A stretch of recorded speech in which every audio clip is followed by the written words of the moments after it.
Shalom jemaat yang terkasih di dalam Tuhan. Renungan hari ini 15 Mei 2021 berjudul Semua Karena Roh Kudus.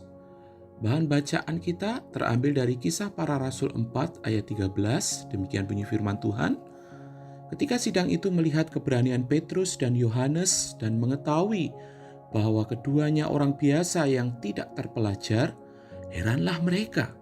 Dan mereka mengenal keduanya sebagai pengikut Yesus. Petrus berkata dengan lantang dan berani kepada banyak orang tentang imannya kepada Tuhan Yesus Kristus. Sebuah perubahan besar terjadi dalam diri Petrus, mengingat kehidupan masa lalu dari Petrus tentang keberaniannya, bukan? Petrus dulu berani berkata, "Aku mau berjalan di atas air." Namun di balik keberaniannya tersimpan kekhawatiran yang sama besar saat berjalan di atas air. Petrus nampak berani mengikut Yesus saat ditangkap.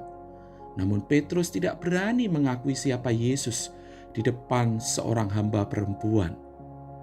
Petrus juga mengajak teman-temannya untuk kembali melaut, padahal di balik keberaniannya tersimpan frustasi akan masa depannya.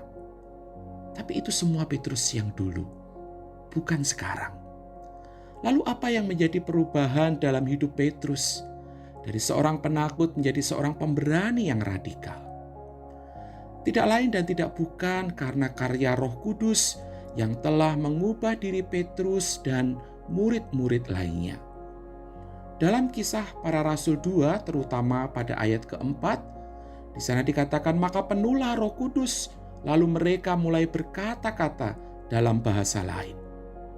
Saya tidak menafsirkan tentang karunia berbahasa roh seperti yang diyakini oleh kelompok gereja tertentu. Namun saya melihat bahwa karya Roh Kudus membawa sebuah perubahan dalam diri murid-murid Yesus yang nampak melalui tanda-tanda yang supranatural. Roh Kudus telah masuk dan memenuhi. Kata orang zaman now adalah merasuki diri Petrus. Petrus yang dipimpin oleh Roh Kudus membuatnya berani berapologetika, memberi alasan mengenai kepercayaannya kepada banyak orang. Dan Alkitab mencatat dengan suara nyaring Petrus melakukannya. Pasal 2 ayat 14.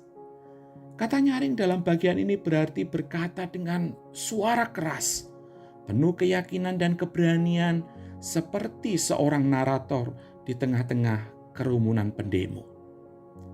Seorang Petrus kini adalah seorang yang berani berkhotbah dengan penuh keyakinan sehingga 3.000 orang memberi diri untuk percaya kepada Yesus.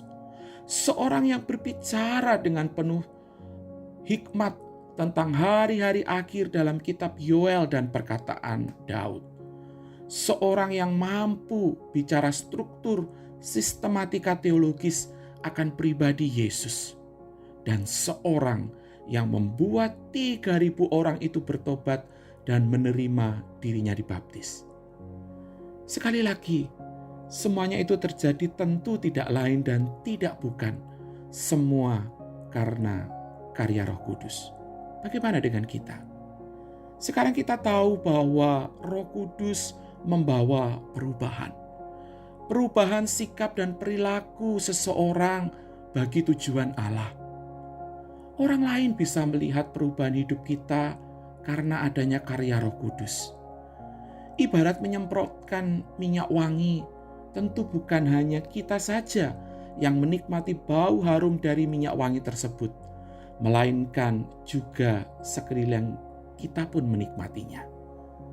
Tanda dari orang yang sudah dipenuhi oleh Roh Kudus adalah perubahan hidup yang bisa dinikmati oleh orang lain, yaitu keberaniannya menceritakan karya Kristus sebagai anugerah dalam hidup kita. Pertanyaannya bagi kita, apakah hidup kita sudah dipenuhi oleh Roh Kudus yang ditandai dengan perubahan hidup sebagai jalan menjadi berkat bagi sekeliling kita? Kiranya hidup kita selalu tersedia dan diubah oleh Roh Kudus. Amin. Mari kita berdoa.